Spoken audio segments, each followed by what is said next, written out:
በጣም አመሰግናለሁ አርበኛ አስረስ ማረ ዳምጤ። እንግዲህ እንደ ወትሮ ሁሉ ሰሞንኛ ጉዳዮችን መነሻ በማድረግ ቆይታ የምናደርግበትን መራግብር ነው ይዘን የቀረብ ነው። የምናስቀድመው ከሰሞኑ ዘመቻ ሰማዕታት በሚል በትናንትናው ዕለት የጀመራችሁት ዛሬም ለሁለተኛ ቀን እየተካሄደ ያለውን ዘመቻ የተመለከተ ነው። እስቲ ከዘመቻው መነሻ ለምን ዘመቻውን ዘመቻ ሰማዕታት ብላችሁ ጀመራችሁ? ከዛስ ያለውን አጠቃላይ ሂደት ምን ይመስላል? እንደው ባጭሩ መግለጽ ከተቻለ።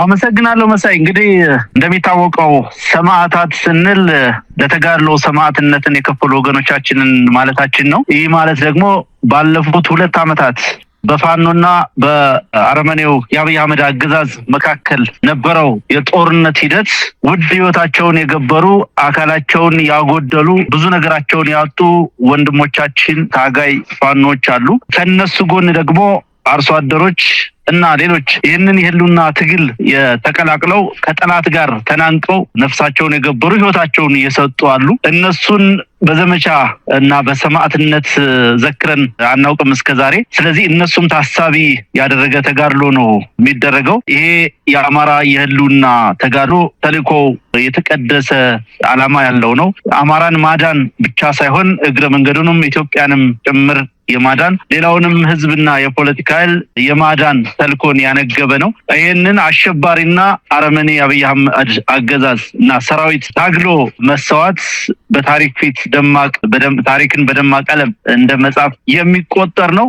ስለዚህ በየቦታው በርካታ ድሎችን ስናገኝ ቆይተናል። በርካታ ምርኮችን አግኝተናል። የቡድን መሳሪያዎች፣ የነፍስ ወከፍ መሳሪያዎች፣ ከፍተኛ የጠላት መኮንኖችን ጭምር መማረክ የተቻለው ዋጋ ተከፍሎ ነው። ውድ ዋጋ ተከፍሎበት ትምህርት ቤት ልናገኛቸው የሚገቡ ወጣቶች በተለያየ ደረጃ ሀገራቸውን ሊያገለግሉ የሚችሉ ሳይንቲስት ሊሆኑ የሚችሉ የህግ ባለሙያዎች ሊሆኑ የሚችሉ ኢኮኖሚስቶች ሊሆኑ የሚችሉ ብርቅዬ ወጣቶች ከጠላት ጋር ተናንቀው ዋጋ የከፈሉበት ነው። ስለዚህ የነሱ ሰማዕትነት የነሱ ተጋድሎ በታሪክ ለዝንተ ዓለም የሚታወስ ቢሆንም በዘመቻ እነሱን አስበን ተጋድሎ ማድረግ እና የማጥቃት እርምጃ መውሰድ ደግሞ አስፈላጊ ስለነበረ ያንን ታሳቢ አድርጎ የነሱን አደራ የሞቱለትን ተልዕኮ ከግብ ማድረስ አሁን እየተዋጋ ያለው ሰራዊት ተልዕኮ እንደሆነ መታሰብ ስላለበት ዋጋቸውንም ከፍ ለማድረግ ታሳቢ ተደርጎ ነው ዘመቻ ሰማዕታት ስንል ሰየም ነው ማለት ነው።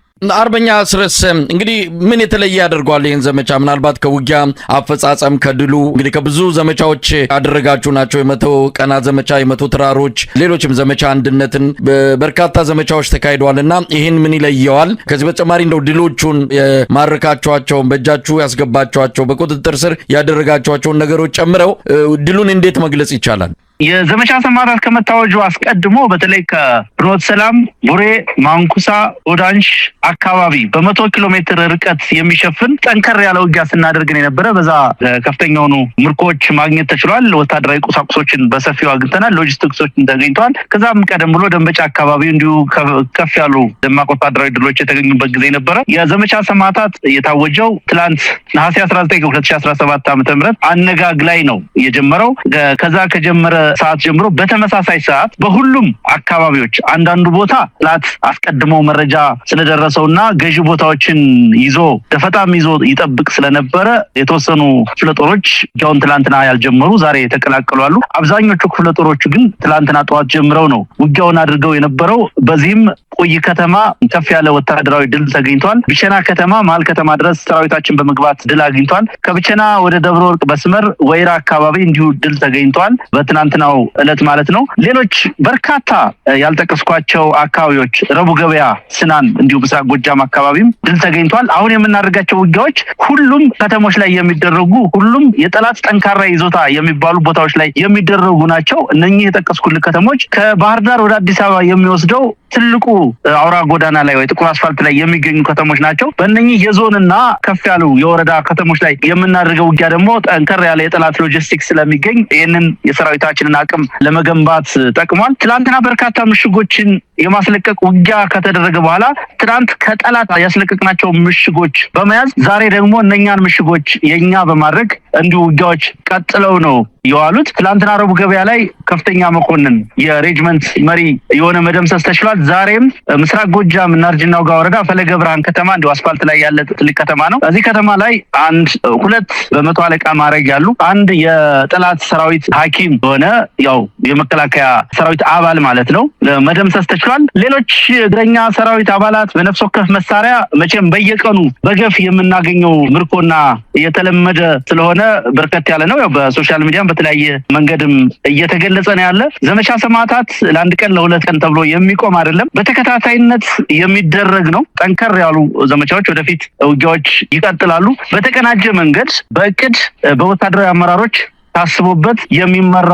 ዘመቻ ነው። እንግዲህ ከሌሎች ከዚህ በፊት ካደረግናቸው ዘመቻዎች ምን የተለየ ውጤት አምጥቷል የሚለው ዘመቻው ሲጠናቀቅ በደንብ የምናየው ነው የሚሆነው። በዋናነት እንደ ልዩነት ልናነሳ የምንችለው ከስካሁኑ ከነበረው በተለየ ሁኔታ በሁሉም አካባቢዎች በተመሳሳይ ሰዓትና ጊዜ የተጀመረ በተናበበ ሁኔታ የተጀመረ መሆኑን ልዩ ያደርገዋል። ውጤቱን ከገመገምን በኋላ ግን ከስካሁኑ ከነበረው ምን የተለየ ነገር እንደተገኘበት እናያለን። ገና ሁለተኛ ቀኑን የያዘ ዘመቻ ነው። በርካታ ድሎችን በርካታ ውጤቶችን እንጠብቃለን። ከዚህ ዘመቻ እዚህ ሚዲያ ላይ ለመናገር አስቸጋሪ የሆኑ ነገር ግን በውጤት ደረጃ የምንጠብቃቸው ነገሮች አሉ። እሱን በሂደት የምናየው ነው የሚሆነው። በተቀናጀ መንገድ ከታችኛው የሰራዊት አባል እስከ ላይኛው የሰራዊቱ አመራር ድረስ በቅንጅት በየሰዓቱ በየዕለቱ የመረጃ ልውውጦች እየተደረጉ ስምሪቶች እየተሰጡ እቅዶች እየተከለሱ የውጊያ መስመሮች እየታዩ አዋጭነታቸው እየተገመገመ ነው ስምሪት እየተሰጠ ያለው። በዛ መሰረት ጥሩ ውጤት እየተገኘበት ነው። እንዳልኩ ገና ሁለተኛ ቀኑ ስለሆነ በቀጣይ የተሻሉ ነገሮችን እንጠብቃለን። እንግዲህ ሰሞኑን የምስራቅ እዝ ከፍተኛ ድል አገኘው፣ በተለይ ጎጃም ላይ ጽንፈኛውን ደመሰስን ብሎ እንዲሁ በተለያዩ ደጋፊ ሚዲያዎቹ እንደዚሁም በዲጂታል ሰራዊት አማካይነት የተለያዩ መረጃዎችን እያወጣ ይገኛል። በዛ ደረጃ የሚገለጽ ድል አግኝተዋል ወይስ እንደተለመደው ደጋፊዎቻቸውን ለማጽናናት እንደዚሁ በሬ ወለደ አይነት የድል ዜናዎችን ነው ያወጣሉት ማለት እንችላለን? ምናልባት መረጃውን በትክክል ሰምተዋል ብዬ ገምታለሁ። 81 የጽንፈኛው አመራሮችን ጨምሮ ደምስሰናል የሚል መረጃ ነው ምስራቅ እዝ ከሰሞኑ ያወጣው። ምን ማለት ይቻላል እዚህ ላይ? እንግዲህ የብልጽግና አክቲቪስቶችም የሚጽፉትን ነገር እናያለን። ምስራቅ እዝም በመረጃነት እየተጠቀሰ በመከላከያ ሰራዊቱ ገጽ የሚሰጠው መረጃ እናያለን። እነሱ ደመሰስ ነው ያሉት ቁጥር በነገራችን ላይ ባለፉት 2 ዓመታት ደመሰስ ነው ያሉት ቁጥር ቢደመር በዚህ ውጊያ ውስጥ የተሳተፈውን የፋኖ ቁጥር የሚያክል አይመስለኝም። ምናልባት እጥፍና ከዛ በላይም ሊበልጥ ይችላል። እጅ ሰጠን እንኳን የሚሉትን ቁጥር ደምረህ ቀንሰህ ብትወስድ መሳይ መከላከያ ሰራዊት አለኝ ከሚለው ወይም ደግሞ ፋኖ ካስተማራው ሰራዊት ቁጥር በእጅጉ የሚርቅ ነው። ይሄ የተለመደ ሐሰተኛ ወሬ የወለደ ወሬ ነው። በመሰረቱ ህዝቡም ምንም አይነት ትኩረትም የሚሰጣቸው አይመስለኝም። የተለመደ ነገር ነው። ሰሜን ጎጃም አካባቢን ባህር ዳር ዙሪያ ነው እንግዲህ 81 ጽንፈኛ ደመሰስን ያሉት። እነሱ ደመሰስን ባሉበት ሰሞን እዛ አካባቢ ውጊያም እንኳን አልተደረገም። ይገርማል። ይሄ ዘመቻ ሰማዕታትን ከመጀመራችን ጥቂት ቀናት ቀደም ብሎ ነው ይሄን መረጃ ለህዝብ ያጋሩት። በጠቀሱት ቦታ እና ቀጠና አንዳችም አይነት ውጊያ አልተደረገም። ይልቁንም የወገን ኃይል ከባህር ዳር በ5-6 ኪሎ ሜትር ርቀት ላይ ነው ያለው። በዚህ ኪሎ ሜትር ርቀት ላይ ከመሆኑ ባሻገር ደብረ ማርቆስ፣ ባህር ዳርና ሌሎች ትላልቅ ከተሞች ላይ በየዕለቱ በአሰብንበት ጊዜ የሰርጎ ገብ ጥቃቶችን መፈጸም የምንችልበት ነባራዊ ሁኔታ ነው ያለው። 81 አይደለም 8 አባላትን 8 የፋኖ ሰራዊትና አመራርን አልደመሰሱም፣ አልገደሉም በዛን ጊዜ። ይህ ሲባል ውጊያ በምናደርግበት ጊዜ ዘመቻ ሰማዕታትን ጨምሮ ላለፉት 2 ዓመታት በተከታታይ በተደረጉ ጠንካራ ውጊያዎች ዋጋ አንከፍልም ማለት አይደለም። ዘመቻ ሰማዕታትንም ያወጅ ነው ዋጋ የሚከፍሉ መስዋዕት የሚሆኑ ጓዶች ስላሉን ነው። መስዋዕት ሳትሆን ድል ልታደርግ አትችልም። በእያንዳንዱ ውጊያ በእያንዳንዱ ጦርነት ውስጥ ሰማዕትነት ያለ ነው የሚኖርም ነው ወደፊት። ያገዛዙ በተለይ የመከላከያ ሰራዊቱ የሚያሰራጨው ይሄን ያክል ጽንፈኛ ደመሰስኩ፣ ይሄን ያክል ማረኩ፣ ይሄን ያክል እጅ ሰጠኝ እያለ በቁጥር የሚያስቀምጣቸው ግን ፈጽሞ መሰረተ ቢስ እና ሐሰተኛ ወሬዎች መሆናቸውን ነው ማረጋግጥልን። እንግዲህ አርበኛ አስረስ ሰሞኑን የአማራ ፋኖ በጎጃም ሰብሳቢ አርበኛ ዘመነ ካሴ ያቀረበው የአንድነት ጥሪ አለ። ያንንም ተከትሎ በህዝቡ ዘንድ ሰፊ መወያያ ርዕስ ሆኖ የሰነበተ ጉዳይ ነው። የተለያዩ አስተያየቶች እየተሰጡ ነው። በእርግጥ ወጣ ገባ የማለት በብዙ መልኩ የምትወቀሱበትም የምትመሰገኑበትም ሂደት ነው እንግዲህ ባለፉት 2 ዓመታት ያለው። ለማንኛውም አንድነትን በተመለከተ አሁን በስቶ እየተወራ ነው ብዙዎች ዘንድ የአርበኛ ዘመነ ካሴ ጥሪ በአዎንታዊነት ታይቷል። ነገር ግን አሁንም ብዙ ነገር ይቀራል። መሬት የወረደ መሬት የረገጠ እንጂ ከቃል ያላለፈ አንድነት አሁንም አይጠቅምም የሚለው የህዝቡ ስጋት እንዳለ ነው። መሬት ረግጦ መሬት ላይ ወርዶ እስካላየ ድረስ አሁንም በቃል ብቻ የሚደረግ የአንድነት ጥሪ ብዙዎችን እንደው ከዛ ስጋት ሊያወጣቸው የሚችል አይደለም። እዚህ ላይ ምን ማለት ይቻላል? ከአንድነት ውጪ ምንም ምርጫ የላችሁም። የትኛውንም መሳሪያ ብትታጠቁ፣ የትኛውንም ኃይል የሰራዊት ቁጥር ብታከማችሁ፣ አንድነት ከሌላችሁ እውነት ለመናገር አንድ ስንዝርም ወደፊት መሄድ አትችሉም። ይህን እያወቃችሁ ግን አሁንም ድረስ ለአንድነቱ እየሰጣችሁ ትኩረት እምብዛም ትልቅ ቦታ አይደለም ማለት ነው የምንችለው። እስቲ እዚህ ላይ አርበኛ አስረስ የግልህንም አጠቃላይ እንደው እንደ ፋኖ አመራር ምን ማለት ትችላል? እንግዲህ እንደ ተቋም አርበኛ ዘመነ ካሴ ይህን ኢኒሺዬቲቭ ሲወስድና ጥሪ ሲያደርግ እንደ ስብስብ በአመራርነት ደረጃ ያለን ሰዎች አውቀነው ታስቦበት ተመክሮበት የተደረገ ጥሪ ነው። በዋናነት አጀንዳውን በማስያዝ ውሳኔውን በመወሰን እሱ ቀዳሚነቱን ቢወስድም እኛም አውቀነው የተደረገ ጥሪ ነው። እውነት ለመናገር አንዳንዱን ስራ ሰርተነው ብንገለጥ ደስ ይለን ነበር። እኛም መቼም መሳይ አንተ ጋርም እንኳን በነበረን ተደጋጋሚ ውይይቶች ስለ አንድነት ሳናነሳ የቀረንበት ጊዜ የለም። እኔም ስለ አንድነት ተስፋ ሳልሰጥ ያለፍኩበት ጊዜ የለም። በግሌም ላለፉት 2 ዓመታትና ከዛ በላይ በርካታ ጊዜን ያጠፋሁት እውነት ለመናገር በዚህ ጉዳይ ላይ ነው። ነገሩ እንደሚታሰበው ቀላል ባለመሆኑ በጣም ውስብስብ በመሆኑ ብዙ ኢንተረስት ግሩፖች ያሉበት በመሆኑ ምክንያት ሳይሳካ ቆይቷል። እንደው የሆነው ይሁን ተብሎ የማይዘልቅ የማይመስል ተመልሶ የሚሰነጠቅ ስብስብ ከመፍጠር ህመሙን ችለን መራራውን እውነት እየተጋፈጥን እየተዘለፍን እየተሰደብንም ጭምር ባልተገባ መንገድ በቅንነት ፍጹም በሆነ ቅንነት ፍጹም በሆነ ፍላጎት ጉዳዩ ላይ እጃችንን አስገብተን ወንድሞቻችንን አንድ አድርገን እኛም በእነሱ ለመምራትም ተዘጋጅተን ኢኒሺዬቲቮችን ወስደን ባከናወናቸው ፕሮጀክቶች ባሰብነው ባለምነውና በተመኘነው ልክ ውጤት ባለመምጣቱ ተመልሶ ዱላው እኛንም ሌሎች ቀን ወንድሞቻችንንም ጭምር እየደበደበም ቢሆን ግዴታ ነው። ደጋግሜ እንደምናገረው በየለቱ ዋጋ ከሚከፍሉ ወንድሞቻችን የኛ ስምና ክብር አይበልጥም። ዛሬም መቀጠል አለብን፣ መጽናት አለብን፣ ጥላትን ማሸነፍ ካለብን አንድ መሆን አለብን የሚለውን በርቀት ካሉ ሰዎች በላይ እኛ መሬት ላይ በየለቱ በየቀኑ ንጹሃን ሲሞቱ ሲረግፉ የምናይ ትላንት ባይን ያየው አብሮ የበላ የጠጣ ጓድ ዛሬ ጥላት ጋር ተናንቆ ሲሞት የምታይበት በጣም ስሜትን የሚቆጣጠር ከፍተኛ ሁኔታ ውስጥ ሆነን እያለን አንድነትን አንፈልግም አይፈልጉም የሚባለው ትችት ትንሽ ከባድ ነው። ቢሆንም በውጤት እስካልመጣን ድረስ አሁንም ቢሆን ጥፋቱ የኛ ነው፣ ጥፋቱ የሊደርሺፕ ነው ብዬ ነው እማምነው። በእኛ በኩል በፍጹም ቅንነት አርበኛ ዘመነ ካሴም ሆነ ሌሎቻችን ቅንነት ብለን ያነሳ ነው ይሄ ትውልድ ከሴራ ከተንኮል ሌላው ትውልድ ከሚታማበት የመጠላለፍ ፖለቲካ ወጥቶ በቅንነት አንተ ትብስ ተባብሎ አንድ መሆን አለበት። እንደተባለው ብዙ ተጋድሎች ተደርገዋል፣ ብዙ ድሎች ተመዝግበዋል። እነኚህ ድሎች ተሸክፈው ወደ ትልቅ ፖለቲካዊ ድል ሊቀየሩ የሚችሉት የፋኖ ኃይሎች አንድ የጋራ አመራር ሲኖራቸው እንደሆነ እናምንበታለን። ለዛ በጽናት እንታገላለን። ኢኒሺዬቲቭና ጥሪው በጥሪ ብቻ ይቀር አይደለም። ጥሪውን በአደባባይ መዋል ያስፈለገበት ምክንያት አንዳንዶቹ የአንድነት ፕሮጀክቶች ኦልሞስት ሁሉም ማለት ትችላለህ እስካሁን አልሳካ ያሉት እጃቸውን በዚህ ጉዳይ ላይ በማያስገቡ ሌሎች ሰዎች አማካኝነት ጭምር ስለሆነ ይሄ ሲባል አንዱን ለመውቀስ አንዱን ከፍ አንዱን ዝቅ ላደርግ አይደለም። ይሄንን ማነሳው በሁሉም ቦታ እንዲህ ቢደረግ የሚሉ ነገር ግን ገንቢ ያልሆኑ ምክሮችና ንግግሮች ስለነበሩ ቢያንስ ህዝቡ አውቆት እንደገና ጉዳዩ ወደ ንግግር ተመልሶ መስተካከል አለበት በሚል ነው። አሁን ላይ እንደውም ትንሽ ሰፋም አድርገን ሁሉም የፋኖ አደረጃጀት ለአንድ ዓላማ እየተዋደቀ እስከሆነ ድረስ ለአንድነት መሰራት አለበት ብለን በወሰንነው መሰረት ስራ ተጀምሯል። ውይይቶች ተጀምረዋል። አመራሮቹ በሁሉም ቀጠና ያሉት የፋኖ አመራሮች በተለይ የአማራ ፋኖ ብሔራዊ ኃይል ስንል በቅርብ ጊዜ ለህዝብ ያስተዋወቅነውን አደረጃጀት ነፍስና ስጋ ኑሮ ተቋም እንዲሆን ለማድረግ ከነኛ አመራሮች ጋር ንግግር ተጀምሯል። እሱ ፕሮጀክት ከተጠናቀቀ በኋላ ከሌሎች ወንድሞች ጋርም ሂደቱን የምናስቀጥል ነው የሚሆነው። ስለዚህ በጥሪ የቀረ ጉዳይ ሳይሆን በየቀኑ ክትትል እየተደረገበት በየቀኑ ንግግር እየተደረገበት ያለ ጉዳይ ነው። በዚህ የፋኖ ተጋድሎ ውስጥ በአመራርነት ፊት ለፊት የምናውቃቸው በሚዲያ የምናውቃቸው ሰዎችን ሁሉንም የማነጋገር ስራ ተሰርቷል። በምን አይነት መንገድ እንቋጨው የሚል ጭብጥ ተይዞ እዛ ላይ ውሳኔዎች እየተጠበቁ ነው፣ እየተመከረ ነው ማለት ነው። እንግዲህ ይሄ ጉዳይ በአንድ በሁለት ሰዎች እጅ ብቻ ያለ ሳይሆን በሁሉም የፋኖ አመራሮች እጅ ያለ ስለሆነ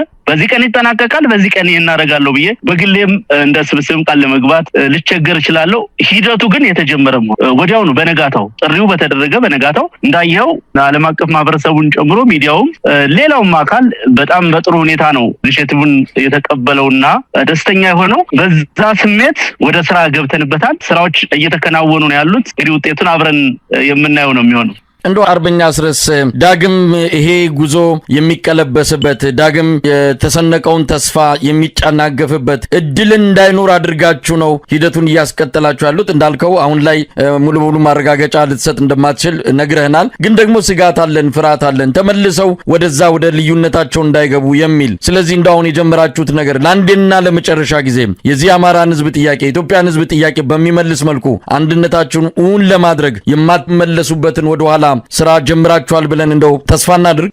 እንዳነሳው ነው ድጋሚ ነው መመለሰው ወደ አነሳው ስለጥ በእኛ በኩል በፍጹም ቅንነትና ወንድማማችነት ጉዳዩን ለመቋጨት ስራ ጀምረናል። በዚህ ጉዳይ ላይ 24 ሰዓት እየሰራንበት ነው። ክትትልም እያደረግን ነው። እንዳልኩ የጥቂት ሰዎች የሁለት እንግዲህ ሁሉንም የፋኖ አመራር ወክዬ ለመናገር ስለምቸገር ጭምር ነው። በእኛ በኩል እርግጠኛው የምነግርህ በደንብ አስበንበት የመጣንበት ጉዳይ ስለሆነ ወደኋላ የሚባል ነገር አይኖረውም። አንዳንዱን ዲቴል ነገር እዚህ ላይ ብናገረው መልሶ የአንድነቱን ጉዳይ የሚያበላሽ ስለሆነ እንደዛ አይነት ነገሮችን ለመቆጠብም ስለፈለኩ ነው ዝርዝር ማልሄድበት። ምክንያቱም ከዚህ በፊትም ህዝብ ማወቅ አለበት ተብሎ አንዳንድ ሐቀኛም ቢሆኑ እውነተኛም ነገሮች ቢሆኑ ሲነገሩ አንዳንድ ወንድሞች ቅሬታ የሚሰማቸው ወይ ሌላ ነገር ትርጉም የሚሰጣቸው ጉዳዮች ስላሉ ዝርዝር ጉዳዩን መናገር ብዙም ጥቅም እንደሌለው ተረድቻለሁ። ይልቁንም እርስ በርስ በራችንን ዘግተን እንደተባለው በር መዝጋት የሚባለውም አንዳንዱ ኔጌቲቭሊ እንደሚወስዱት አይደለም። እኛው እንወስን፣ ወደዚህና ወደዛ የሚጎትተን ኃይል እንዳይኖር በቅንነት የትግሉን ባህሪ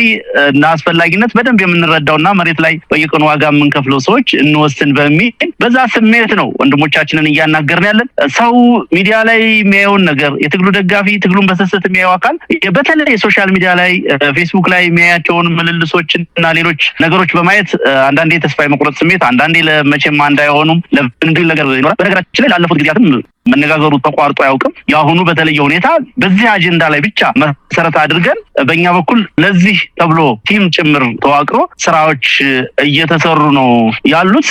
እንግዲህ ተስፋ እናድርግ ከሚለው ይልቅ ግዴታ መሆኑን ጽኖት ሰጠን ብናልፍ ነው በእኔ በኩል የምመርጠው። አንድነት ግዴታ ነው። ማሸነፍ የሚፈልግ አካል አንድ ተቋም መፍጠር አለበት። ይሄ ግዴታ ነው። ለዚህ ደግሞ መስዋዕትነት መክፈል አለበት። ለዚህ ራሱን ማሸነፍ አለበት። አየለ ወይ ከበደ የሚባል ሰው ይሄን ትግል ከሚመራው ገደል ይግባ የሚል ከሆነ ትግሉን አይፈልገውም ማለት ነው። ወይም ደግሞ እኔ ካልመራሁት ድርጅት አይፈጠር የሚል አካልም ካለ ትግሉን አይፈልገውም ማለት ነው። የሚሰማን አካል በደንብ እርግጠኛ ሆኖ መናገር ያለበት አንድነትን ማምጣት የሁሉም ግዴታ ነው። የጥቂት ግለሰቦች ግዴታ ብቻ አይደለም። ምናልባት አንዳንዶቻችን ሚዲያ ላይ ስለምንታወቅ ሚዲያ ላይ የትግሉን ሁኔታ ለህዝብ ስለምናሳውቅ የኛ ግዴታ መስሎ ሊታይ ይችላል። በውሳኔ ደረጃ ግን እኔና አንድ የሆነ የፋኖ አመራር እኩል ድምጽ ነው ያለን፣ ተመሳሳይ ድምጽ ነው ያለን። ስለዚህ እኔ ሁሉን ነገር ልቋጭ አልችልም፣ ሁሉን ነገር ልጨርስ አልችልም። በተሰጠኝ ኃላፊነትና እድል ልክ ግን በቅንነት ገንቢ ሚና እንዲኖረኝ የበኩሌን ድርሻ እወጣለሁ ማለት ነው። እርግጠኝነት ተስፋ እንዲሆናል እንዳይሆናል ከሚለው ፕሮሚስ በላይ ግዴታ መሆኑን ግን በድጋሚ ማረጋገጥ ያስፈልጋል። ግዴታ መሆኑን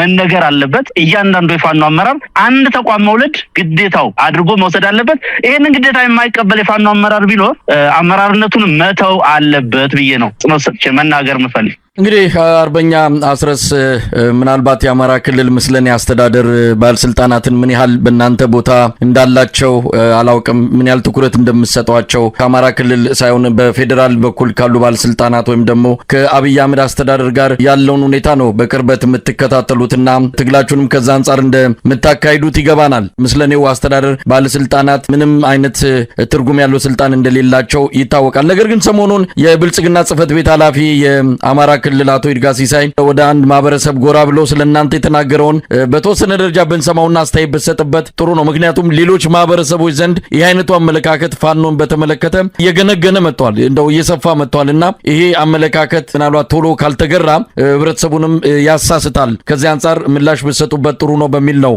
ያዘጋጀሁትና እስቲ እንስማው። የጋይንት የጎብጎብ ሳሊ አካባቢ ችግር እንዲፈታ ከተፈለገ ስለ እውነትና ስለ ሐቅ ብላችሁ በየአካባቢው የተፈጠሩ የናንተው አብራኮች የናንተው ልጆች ሌቦች፣ ጽንፈኞች አውቃችሁትም ሳታውቁትም እናንተን የሚበድሉ ጋይንትን የሚያዋርዱ ጋይንትን ዝቅ የሚያደርጉ ወንጀለኞች በህዝብ ጉሮሮ የመጡ በእናንተ ጉሮሮ የመጡ ሰዎችን ከልባችሁ እስካልተቃወማችሁ ድረስ ከልባችሁ እስካላወገዛችሁ ድረስ ከልባችሁ ይዛችሁ ታግላችሁ እስካልተካከላችሁ ድረስ እርግጠኛ ነኝ የእናንተን መከራና ስቃይ ይራዘማል እንጂ አያጥርም። ሚስጥሩ እዚህ ላይ ነው። አርበኛ አስረስ ምናልባት በትክክል መልእክቱን ሰምተው ከሆነ ይርጋ ሲሳይ እንግዲህ እነዚህን ጽንፈኛ የሚለው እናንተን እንደሆነ ይታወቃል። ከልባችሁ ካላወጣችሁ፣ ካላጋልጣችሁ፣ ካልተቃወማችሁ መከራችሁ ይራዘማል፣ ጣራችሁ ይበረታል ያለው ምን ማለት ይቻላል? የዚህ ሰውዬ ንግግር በትክክል የራሱን ብልጽግና ብሎ የሚጠራው አካል የሽብር ቡድን መሆኑን በተግባር የሚያረጋግጥ ነው። ለምን መሰለህ የምልህ አንድን ማህበረሰብ ሰብስበህ ህዝብን ሰብስበህ ጽንፈኛውን የማትታገሉ ከሆነ እኔን የሚጠላኝን አካል እኔን የሚታገለኝን አካል የማትታገሉት ከሆነ የእናንተ መከራ ይረዝማል ማለት እናንተ ላይ ጉዳት አደርሳለሁ፣ እናንተን እጨፈጭፋለሁ፣ እናንተ ላይ ጄኖሳይድ ፈጽማለሁ ማለት። ሽብር ማለት ለአንድ ፖለቲካዊ ዓላማና ተልኮ የኃይል እርምጃን በማህበረሰብና በንጹሃን በማይመለከታቸው ላይ በመውሰድ የአስገድደህ ፖለቲካዊ ውሳኔዎች እንዲወሰኑ ማድረግ ማለት ነው። ይሄንን ሙሉ በሙሉ የሚያሟላ ነው ይሄ ንግግር። በሌላ በኩል የጋይንትን ህዝብ የሚያዋርዱ ይላል። የጋይንት ህዝብ አገዛዙን ጠላቱን ለይቶ እየታገለ ነው። በነገር ላይ አማራ ክልል በርካታ ቀጠናዎች ላይ ፋኖ ተጋድሎ ከሚደረግባቸው ጠንካራ ተጋድሎ ከሚደረግባቸው ቀጠናዎች አንደኛው ይሄ አሁን ይርጋ የተባለ ሰው ንግግር እያደረገበት ያለው ወረዳ ነው። ጋይንት ወረዳ በርካታ የፋኖ ጀግኖች የበቀሉበት ስርዓቱን አገዛዙን ሰራዊት ያንቀጠቀጡበት ቀጠና ነው። እያዋረዱ ያሉ ግን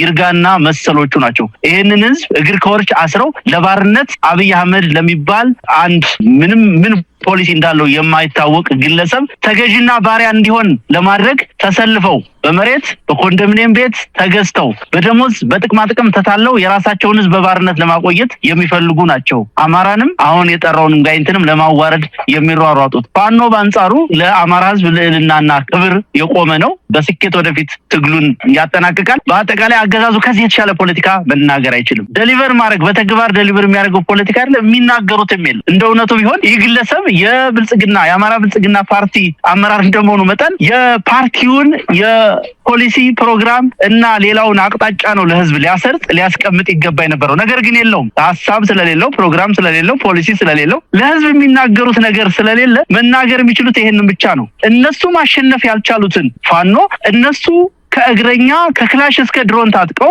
6 እዝ አሰማርተው የሀገር ሀብት በሙሉ መድበው ከአይኤምኤፍ እና ከሌሎች ሀገሮች የመጣ ጀት መድበው ከቱርክ ከዩናይትድ አረብ ኤሚሬት እና ከሌላውም የተገዛ ድሮን ከነተተኳሹ አየር ኃይል መድበው ጀት መድበው ያላሸነፉትን የፋኖ ሰራዊት አገዛዙ እንዲታገልላቸው ማለት ማህበረሰቡ እንዲታገልላቸው ህዝቡ እንዲታገልላቸው የሚፈልጉ ህዝቡ ያንን ታግሎ ካላሸነፈላቸው ግን አጠገባቸው ያለውን ንጹሃን ይሄኔ እንግዲህ ምስሉን ባላየውም አርሶ አደሮችን፣ ሴቶችን፣ እናቶችን፣ ህፃናትን ሰብስቦ ነው ይሄን የሚናገረው። እዛ ውስጥ ወጣቶች እንኳን በብዛት አይገኙም። ስለዚህ እነኚህን አዛውንቶችና ሴቶች በመጨፍጨፍ ትግሉን በመጨፍጨፍ ፋኖን አሸንፋለሁ ብለው የሚያስቡ ደካሞች ስብስብ መሆናቸውን ጠቅለል ተደርጎ ሲገለጽ የሽብር ተግባራቸውን በአደባባይ ያወጀበት መልእክት ነው ብለ ነው ልታጠቃልለው የምትለው። እንግዲህ ወደ ሌሎች ርዕሰ ጉዳዮች ልግባ። ሰሞኑን በአንከር የመረጃ ምንጮች እንደደረሰና ለተመልካቾች እንዳቀረብነው ዜና ከሆነ የአብይ አህመድ አገዛዝ በአዲስ አበባ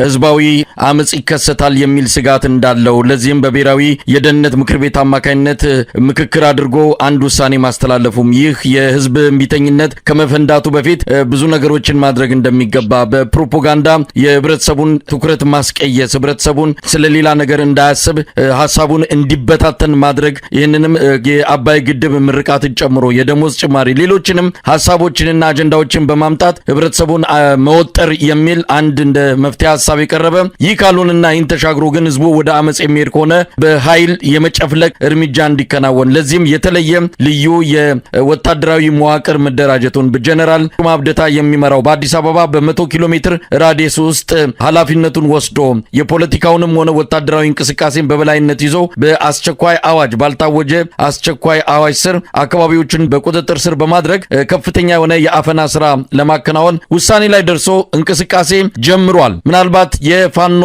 የሌሎችም የታጣቂ ኃይሎች ከመድረሳቸው በፊት እነሱ ከመምጣታቸው በፊት በጣም በፈጠነ ሁኔታ ህዝባዊ ቢተኝነት በእርግጠኝነቱ መንግስቴን ያፈርሷል ብሏል ብልጽግና። ምን ማለት ይቻላል? ከዚህ በኋላ አብይ አህመድ የሚያመልጥበት የትኛውም ሙከራ ይኖራል ወይ? አብይ አህመድ የሚባል ግለሰብ በጨነቀው ጊዜ የማያደርገው ነገር የለም። ባለፉት 7 ዓመታት ስልጣን ላይ በቆየበት ጊዜ ያሉትን ነገሮች ወደ ኋላ መለስ ብለህ ብታይ የማህበረሰቡን የህዝቡን ትኩረት ወደሆነ አቅጣጫ ለመቀየር እና ወደሱ የሚኖረውን ህዝባዊ ጉልበት ለማጥፋት በርካታ ጥፋቶችን ሲፈጽም የቆየ ነው። በተለይ ቀደም ሲል ታዋቂ ሰዎችን በመግደል ነው እንዲህ አይነት አጀንዳዎችን ሲሰጥ የነበረው። እንደምታውቀው ኢንጂነር ስመኘው በቀለን ገድሏል፣ አርቲስት ሃጫሉን ገድሏል፣ ሌሎችንም እንዲሁ ታዋቂ ሰዎች ገድሏል። ከቅርብ ጊዜ ወዲህ ደግሞ እንዲህ ከበድ ያለ ነገር ሲገጥመው ወይ የሆነ ፓርክ ወይ የሆነ ጫካ ይጎበኛል፣ ወይ ሸርተቴ ይጫወታል፣ ወይ አሻንጉሊት ሲጫወት ልታየው ትችላለህ። መጀመሪያ ስልጣን ላይ እንደመጣ ታስታውስ እንደሆነ ሲናገር የነበረው እንግዲህ ጌታቸው አሰፋ የሚባለው የቀድሞ የቲፒኤልኤፍ ሰው ደህንነት ኃላፊው እያለ ራሱ ቲፒኤልኤፍ ሙሉ መዋቅሩ ሳይፈራርስ ነው አብይ አህመድ በፓርቲው ስም በኢህአዴግ ሊቀመንበርነት ስም ነው ወደ ስልጣን የመጣውና ያኔ ስልጣን ላይ እንደመጣ ምን ሲል ነበረ? በመከራ ነው ተደህንነቶቹ ጥቃት ሊፈጽሙብኝ የህወሓት ሰዎች እንደዚህ ሊያደርጉኝ ብዬ ነው የመጣው ብሎ አዚፍ የሆነ ተጋድሎ አድርጎ ጦርነት አከናውኖ ድል አድርጎ እንደመጣ አድርጎ ህዝቡን ሲያታልል ነበረ። አብይ አህመድ እጅጉን ደካማ ሰው ነው። ደካማነቱ ፍርሃት ይፈጥርበታል። ፍርሃቱ መልሶ ጥፋት ይወልዳል። መጀመሪያ ስልጣን ላይ እንደመጣ የኦሮሚያ ልዩ ኃይልን አዲስ አበባ ላይ ካምፕ እንዲኖረው በማድረግ ራሱን በዛ ሰራዊት አስከበበ። ጥቂት ቆይቶ ደግሞ ሪፐብሊካን ጋርድ የሚል አደራጀ።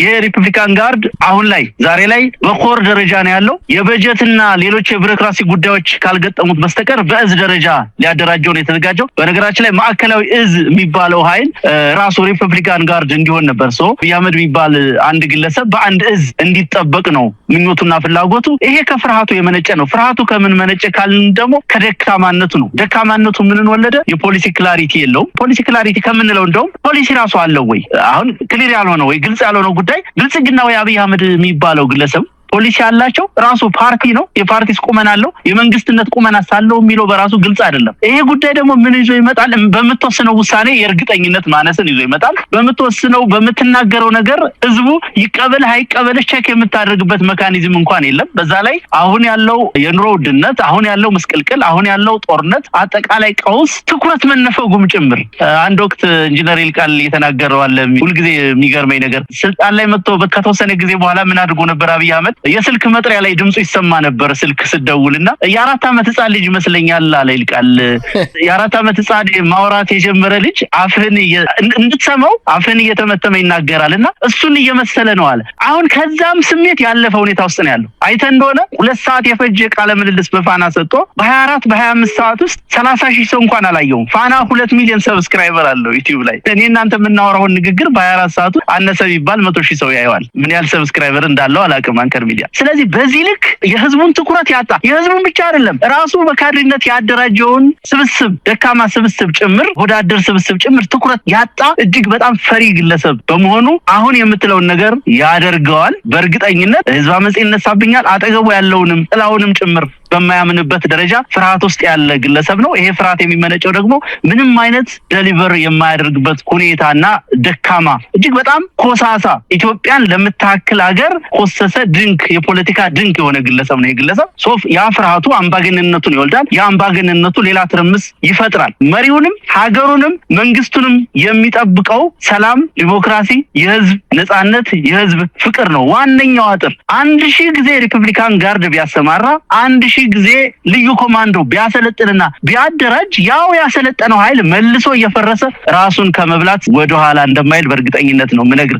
አሁን በፋኖ ተጋድሎ ውስጥ ያሉ በርካታ ኮማንዶች በተለይ አንድ ይሄ ከመደበኛው ጥቁር ክላሽ ከምንለው በኋላ የመጣ የኮማንዶቹ ክላሽ አለ፣ የሆነ ጥርጥር ክላሽ ምናምን እንለዋለን በተለምዶ። እሱን መሳሪያ ታጥቀው በሰሜን ሸዋ በነበረው ተጋድሎ በርካታ የአየር ወለድ የሹማ አብደታ ዘማቾች በርካታዎቹ ፋኖን ተቀላቅለዋል። አሁንም ያሰለጥናል፣ አሁንም ይቀላቀላሉ፣ አሁንም ይደቆሳል። አብይ አህመድ በምርጫ የሚያምን ሰው አይደለም። ምክንያቱም ምርጫ ይደረግ ቢባል የመንግስት ለውጥ ይደረግ ቢባል ምን እንደሚከሰት ያውቀዋል። ህዝቡ እሱን እንደማይፈልገው ያውቀዋል። ስለዚህ ያለው ምርጫ ወይም ደግሞ በሌላ በኩል ፖሊሲ አውጥቶ ራሱን አሻሽሎ አርሞ እርቅ አድርጎ ድርድር አድርጎ የህዝብ ጥያቄ መልሶ መቀጠል የሚችልበት ቁመናና አቅም ደግሞ የለውም። ስለዚህ ያለው ምርጫ በኃይል በጭቆና በጉልበት መቆየት ነው። ይሄንን ለማድረግ ደግሞ ማናቸውንም ነገር አሁን የምትለው ህዝባዊ አመጽ ይነሳብኛል በሚል ስጋትም ሌሎች ይደረጋሉ በሚል ስጋት ሊያደርገው ይችላል። ይሄንን ካልቻለምና የሚችል ከሆነ ደግሞ ህዝብ ለማጓጋትም ጥረት ማድረጉ አይቀርም። ከዚህ በፊት እኔም ብትነኩኝ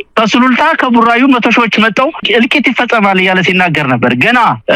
ገና ቃለ መሐላ ባደረገ በጥቂት ጊዜ ውስጥ ማለት ነው ያንን ሲናገር የነበረ ሰው። ስለዚህ በአደባባይ በሚዲያ ጥሪ እንደማያደርግ እርግጠኛ መሆን አይቻልም። ወደ አዲስ አበባ የተጠጋ አመጽ ቢኖር ወደ አዲስ አበባ የተጠጋ የፋኖ እንቅስቃሴ በተከሰተ ጊዜ የኔ ኮንስቲትዩንሲ ነው ወይኔ ማህበራዊ መሰረት ነው ያለውን ህዝብ ኑ አድኑኝ፣ ኑ ተራችሁን ታደጉ፣ ስልጣናችሁን ታደጉ፣ ልጃችሁ ከወንበር ልነሳ ነው ብሎ ጥሪ ሊያደርግ እንደሚችል በእርግጠኝነት ነው የምነግርህ። ምን ያክሉ ያዳምጠዋል የሚለውን ቢታሰብ ግን ለየትኛውም ህዝብ፣ ለየትኛውም ብሔር፣ ለየትኛውም ብሔረሰብ አንዳችም አይነት ፖለቲካዊ ጥቅም ያላመጣ የፖለቲካ ድንክ ስለሆነ ማንም ጥሪውን ይሰማል ብዬ አላምንም። ይሄንን ነገር ያደርጋል። ይሄ የሚያስታጥቀው መሳሪያ፣ ይሄ የሚያደራጀው ኃይል አያድነውም። አብይ አህመድን የሚያድነው ለሰላም እጁን መስጠት ብቻ ነው። አርበኛ አስረስ እንደው ከዚሁ ጋር ተያይዞ አንድ የወጣ ሰነድ አለ። ሰሞኑን በደብረ ዘይት፣ ቢሾፍቱ፣ በአዲስ አበባ በተለያየ መዋቅር ስር እዝ ሰንሰለት ያሉ የመከላከያ አመራሮች ግምገማ ሲያደርጉ ነበረ።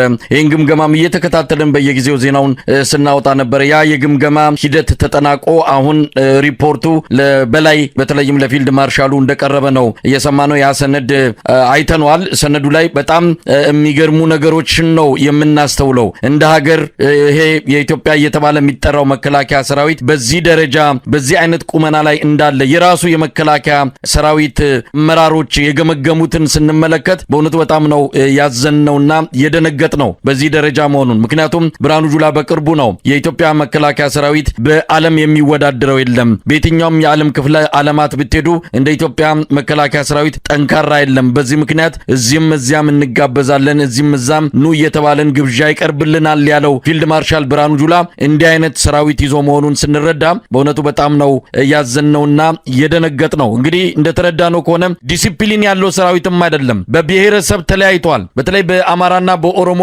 የሰራዊቱ አዛዦች መሃል ያለው ፍጥጫ እንደ ሀገር አንድ መከላከያ ሰራዊት እንዳይኖር አድርጓል። ሽልማትም ሆነ ሹመት ከብሔር አንጻር ነው የሚታየው ይላል የግምገማ ሰነዱ። ብዙ ነገሮችን ነው የሚያሳየው። የፋኖ ደጋፊዎች ያሉበት፣ የኦሮሞ ነጻነት ሰራዊት እንደዚሁም የሸኔ ደጋፊዎች ያሉበት፣ ስለ መከላከያ ሰራዊቱ ስለ አዛዦች በርካታ ነገሮች ነው የሚነሳውና እንዲህ አይነት ቁመና ያለው መከላከያ ሰራዊት ነው እንግዲህ እናንተንም ገጥሞ በየቦታው እጅ እየሰጠ በየቦታው እየፈረሰ የሚገኘው። ከዚህ በላይ እውነት ለመናገር ስለ ሰራዊቱ ምን አይነት የተለየ ነገር እንደሚጠበቅ ግራም ያጋባ ነው። እንዴት አድርገው ሊያስተካክሉት እንደሚችሉ እንግዲህ የሚያውቁት እነሱ ናቸው። ሰራዊቱ አለ ይባላል እንጂ የለም። እንደ ሀገር አንድ አመለካከት፣ አንድ ሀገራዊ አጀንዳና ራዕይ ኖሮት እየተንቀሳቀሰ እንዳልሆነ ነው በግምገማው ተረዳ ነው። በጫት መቃም በተለያዩ ሱሶች የተጠመደና የተበረዘ መሆኑንም በግምገማው ላይ ተጠቅሷል። ቤተሰቦቻቸው የአውሮፕላን ቲኬት እየከፈሉላቸው ወደ ቤታቸው እንዲመጡ የሚያደርጓቸው የመከላከያ ሰራዊት አባላት እንዳሉ፣ መዋጋት እንደማይፈልጉም ከከፍተኛ አዛዥ እስከ መሰረታዊ ወታደር ድረስ እየከዱ እንደሚጠፉ፣ ከአንድ ኮር ብቻ 500 የሰራዊቱ አባላት እንደከዱ፣ መሳሪያ ሸጠው መጥፋት፣ እንዲህ በርካታ ነገሮች ነው የተነሱት። ለማንኛውም ይህን ሰራዊት ነው እንግዲህ የኢትዮጵያ መከላከያ ሰራዊት አብይ አህመድም በየመድረኩ የሚያንቆለጳጵሰው፣ ፊልድ ማርሻሉም እንደዚሁ እንደተለመደው ከዓለም አንደኛ ነው እያለ የሚገልጸው። እንግዲህ ምን ማለት ይቻላል አርበኛ አስረስ? እንደው የፊልድ ማርሻሉ ንግግር መነሻ አድርገን ለመናገር ትንሽ ያስቸግራል መሰለኝ። እንደምታውቀው ፊልድ ማርሻሉ ከአንድ ኢትዮጵያ ውስጥ ካሉ አሁን እንኳን እንደውም እየጠፉ ነው ኮሜዲያንና ከነሱ መካከል እንዳንደኛው የሚያየው ይመስለኛል የኢትዮጵያ ሕዝብ። እኛም ጋይ ተባልኩ ብሎ የሚናገረው ነገር አሁን ብዙ ጊዜ ይታያል በቲክቶክም በሌሎች ፕላትፎርሞችም። በጣም ነው የሚዝናናው ህዝቡ እያየ። በቃ ይሄን እኮ በቂ ነው። አንድ የሀገሪቱ ኢታማዦር ሹም የሚናገረው ንግግር፣ የሚቀርብበት ግሬስ፣ የሚቀርብበት አፕሮች በቃ ይሄ በቂ ነው። መከላከያ ሰራዊቱ ምንድነው የሚለውን ለማወቅ ይሄ ሰው የሚናገረው ነገር፣ ባለፈውም የተናገራቸው ነገሮች ትግራይን በተመለከተ፣ ፋኖን በተመለከተ እንደ መንገድ ዳር ጎረቤቷን ወገቧን ይዛ እንደምትሳደብ ሴት ደነፋችሁ እንዲሆናችሁ እያለ የሚናገረው ነገር በቂ ነው። ሰራዊቱ ምንድነው ብትለኝ ያን ንግግር በማየት መሪውን በማየት መገንዘብ ይቻላል። እጅግ አሳዛኝ ደረጃ ነው። የኢትዮጵያ መከላከያ ሰራዊት እንደሚታወቀው ፒስ ኪፒንግ ሚሽንን ስታነሳ የሰላም ማስከበርን ተልዕኮ ስታነሳ በቀዳሚነት ስሟ የሚጠራ ነች። ኢትዮጵያ በኮሪያ፣ በኮንጎ፣ በሌሎች በታሪክ የሚታወሱ ተሳትፎችን በማድረግ እንደሚታወቀው በኮሪያው ጦርነት ምናልባት ኢትዮጵያ ውግንና ተገቢ ነው አልነበረም የሚለውን ፖለቲካዊ ትንታኔ ውስጥ መግባቱን እንተውና በኮሚትመንት ደረጃ ግን የምርኮኛ ልውውጥ እንኳን ሲደረግ አንድም ምርኮኛ ያልተገኘበት ብቸኛው የኢትዮጵያ ሰራዊት ነው ይባላል የኮሪያ ዘማቾች እና በዚህ ታሪክ ምክንያትና ከዛም በኋላ በነበሩ የፒስ ኪፒንግ ሚሽኖች የሰላም ማስከበር ተልዕኮች አንቱታን ያተረፈ ሰራዊት ነው። በእርግጥ የኢትዮጵያ መከላከያ ሰራዊት አደጋ ውስጥ የገባው በእኔ እይታ በተለይ ከደርግ በኋላ በነበረው ኢህአዴግ ስልጣን ላይ በወጣ ጊዜ ቲፒኤልኤፍ ስልጣን ላይ በወጣ ጊዜ ሰራዊቱን የበተነበት የታሪክ ጥፋት ይመስለኛል። መከላከያ ሰራዊቱን ስፕሪቱን አጠቃላይ ሀገራዊ ሰራዊት ብሔራዊ ሰራዊት የመሆኑን ሁኔታ ያፈራረሰው ከዛን ጊዜ ጀምሮ ነው። ያም ሆኖ ግን በዘመነ ኢህአዴግ የነበረውም ሰራዊት ከዛኛው ያነሰ ይሁን እንጂ ከአሁኑ ጋር የሚነጻጸር አይደለም። አሁን ላይ የመከላከያ ሰራዊት የሚባለው አካል አለ ብሎ ማሰብ በእኔ በእጅጉ ይከብደኛል። እውነት ለመናገር አንድን የመከላከያ ሰራዊት የሚያደርገው በነገር ላይ ተቋምም ሀገርም ሰራዊትም አእምሯችን ላይ ነው አለ የለም ብለን የምናስበው እሳቢያችን ላይ ነው። ዛሬ እናቶቻችን መከላከያ ብለህ ስትጠራ አእምሯቸው ላይ ትዝ የሚላቸው የሚዘርፈው፣ የሚገድለው፣ የሚያርደው ሰራዊት፣ ህዝብ የሚጨፈጭፈው ሰራዊት። ይሄ መከላከያ ልትለው አችልም። መከላከያ ተብሎ ሲጠራ የሀገር መከላከያ ተብሎ ሲጠራ ኩራት ሊሰማ፣ ሴኩሪቲ ደህንነት ሊሰማ ነው የሚገባ በስነ ልቦና ደረጃ። ያ ስነ ልቦና የለም። ጦርነት ያለበት ቀጠና ላይ ብቻ አይደለም መሳይ የትም ቦታ ኢትዮጵያ ውስጥ በየትኛውም ኮርነር መከላከያ የሚባለውን አካል የሚሰማ አንድ ተራ ዜጋ ደህንነት አይደለም የሚሰማው፣ ፍርሃት ነው የሚሰማው። ስለዚህ ጨቋኝ፣ አውዳሚ፣ አሸባሪ ሰራዊት ሆኗል። እነኛ ትላልቅ መኮንኖችን ያፈሩ የመከላከያ መኮንን ማሰልጠኛ ተቋማት ዛሬ የአሸባሪ መፈልፈያ ተቋማት ሆነዋል ማለት። እዚህ ሰነድ ምናምን የተባለው ነገር ላይ እኔ ምንም ተነካ ብዬ አላስብም። 1/10ኛውን ችግር እንኳን አልነኩትም። በእርግጥ እየከዳ መሆኑን መሳሪያ እንደሚሸጥ ፋኖ እንደሚቀላቀል የኦሮሞ ነጻነት ሰራዊትን እንደሚቀላቀል ጠቅሰውታል። ነገር ግን ከዛ ባለፈ በጅምላ ጭምር የሚደፍር ሰራዊት መሆኑን በየቦታው ሴቶችን ያስረገዘ ትምህርት ቤቶችን ከተማ ላይ ያሉ በአገዛዙ ጫና የተከፈቱ ትምህርት ቤቶችን ሴት ልጃገረዶች ከትምህርት ቤት ወደ ቤት ሲሄዱ እያነቀ የሚደፍር አስቀያሚ እንደው በቂ ጥናት ቢደረግበት በዓለም ላይ እንደዚህ አይነት በሀገር ስም የተደራጀ ዘራፊና አሸባሪ ሰራዊት ሊኖር አይችልም። አሁን ዓለም ላይ ካሉ አሸባሪዎች በጣም ግዙፉ ብዙ ቁጥር ያለው አሸባሪ ኃይል ተብሎ ሊጠቀስ የሚችል ነው። ለምንድን ነው ይሄንን የምለው? የመከላከያ ሰራዊት የሚቋቋምበት መደበኛ ዓላማና ተልዕኮ አለው። ብሔራዊ ጥቅምን ማስከበር፣ ሀገርን ማስከበር ነው። ድንበር አካባቢ ስትንቀሳቀስ ለምሳሌ ባነሳልህ ከሱዳን ወደ ኢትዮጵያ ከኢትዮጵያ ወደ ሱዳን እንቅስቃሴ በሚደረግበት ጊዜ ሱዳን በዚህ አደጋ ውስጥ ገብቶ እንኳን በየትኛው ማዕዘንና ኮርነር የሱዳንን የመከላከያ ሰራዊት ከመደበኛ የሴኩሪቲ ስፖቶች ወይም ኬላዎች አታጣውም። የኢትዮጵያ መከላከያ ሰራዊት ግን መሀል ከተማ ላይ እየደፈረ መሀል ከተማ ላይ ህዝብ እየጨፈጨፈ በሁሉም የኢትዮጵያ ጠረፎች ጎረቤቶቻችን በፈለጉት መጠንና ልኬት ልክ እስኪደክማቸው ድረስ የኢትዮጵያን መሬት ለክተው ኢትዮጵያን ቴሪቶሪያል ኢንቴግሪቲ ሲጋፉ አንዳችም አይነት እርምጃ ወስዶ የማያውቅ ሰራዊት ነው። በዚህ ምክንያት ዋናውን ብሔራዊ ተልዕኮን ሙሉ በሙሉ ጥሷል። ሁለተኛ የኢትዮጵያ መከላከያ ሰራዊት የፓርቲም አገልጋይ መሆን አልነበረበትም። የአንድ እብድ ግለሰብ አገልጋይም ወንበር ጠባቂ መሆን አልነበረበትም። የህዝብ ጠባቂ መሆን ሲገባው የአንድ አብይ አህመድ የሚባል ደካማ ግለሰብ ወንበርን ለመጠበቅ ዋጋ እየከፈለ በየሜዳው እየተማረከ በየሜዳው እየተዝረከረከ ያለ ከንቱ ሰራዊት የተሸከመውን መሳሪያ በየቀኑ ለፋኖም ለሌላውም ተዋጊ ኃይል እያስታጠቀ ያለ ሰራዊት ነው። በሰነዱ ያልጠቀሱት እጅግ በጣም በርካታ ድክመቶች አሉ በሰራዊት ነው። በአጠቃላይ ኢትዮጵያ አሁን ላይ የመከላከያ ሰራዊት አላት ተብሎ መደምደም የሚቻልበት ነባራዊ ሁኔታ የለም። ቼን ኦፍ ኮማንድ የለውም። በቼን ኦፍ ኮማንዱ መሰረት የዲሲፕሊን ጥፋት ሲፈጽም የሚቀጣ ኃይል የለውም። ሲደፍር፣ ሲዘርፍ፣ ሲጠፋ የሚቆጣጠር አካል የለውም። ውጊያ እንኳን የሚዋጉት በየወረዳው በየዞኑ የአማራ ብልጽግና አመራር የተበጀተለትን ካፒታል በጀት ለሚባለው ለመሰረተ ልማት ለሌሎች አገልግሎቶች የሚበጀተውን በጀት በአበል ስም በመቶ ሺዎች በሚሊዮኖች ጭምር አበል እየሰጠ ነው የሚያዋጋቸው። እዚህ ቦታ ፋኖ ጠንክሯል፣ እዚህ ቦታ ውጊያ ብታደርጉ ሲባል አንድ የመከላከያ ኮሎኔል የዞን አስተዳዳሪውን የወረዳ አስተዳዳሪውን በጀት ይጠይቃል። መሳይ ከፍተኛ በጀት 300 ሺህ አስቀምጥልኝ 400 ሺህ ብር ገንዘብ ስጠኝ። ስለዚህ መርሰናሪ የሆነ ሰራዊት ነው። ይሄንን በመከላከያ ሰራዊት ስም ልትጠራው አትችልም። ሰራዊት አለ ብለህ መናገርም አትችልም። ከዚህ ባሻገር በየቀኑ ኤታማዦር ሹሙ፣ ሌሎች የእዝ አመራሮች፣ ምክትል ኤታማዦር ሹሙ የሚያወሩትን ውሸት የሚያወሩትን ነጭ አሉባልታ መሬት ላይ ካለው ሀቅ ጋር ፍጹም የማይገናኝ ውሸት በማገናዘብ ራሱ ሰራዊቱ ህሉ እንዳልሆነ መናገር ይቻላል። እንደ ተቋም አሁን ላይ ኢትዮጵያ መከላከያ የሚባል ሰራዊት የላትም። እርግጥ ነው የአብይ አህመድ አረመኔ አገዛዝ ያሰማራው አረመኔ ሰራዊት የአማራን ህዝብ ለመጨፍጨፍ በጠቅላላ አማራ ክልል በሚባለው ቀጠናና በሌሎች የኦሮሚያ ቀጠናዎች ተሰማርቶ የሽንፈት ካባውን በመከናነብ ላይ ነው የሚገኘው። በጣም ነው የማመሰግነው። እንግዲህ አርበኛ አስረስ ማረ ዳምጤ በበርካታ ጉዳዮች ላይ አስተያየትን እንደዚሁ ማጠቃላይ ያለውን ሁኔታ በተመለከተ የግል እይታን አካፍለህናል። በጣም ነው የማመሰግነው። እንግዲህ የዘመቻ ሰማዕታት ውጊያ ዛሬ 2ኛ ቀኑ ነው። በሚቀጥሉት ቀናት ያሉትን መረጃዎች ከሌሎች ድርጅታችሁ አመራሮችም መረጃውን እንደምትሰጡን ተስፋ እናደርጋለን። ለነበረን ቆይታ እግዜር ይስጥልኝ። በጣም ነው የማመሰግነው። አመሰግናለሁ ሙሴ።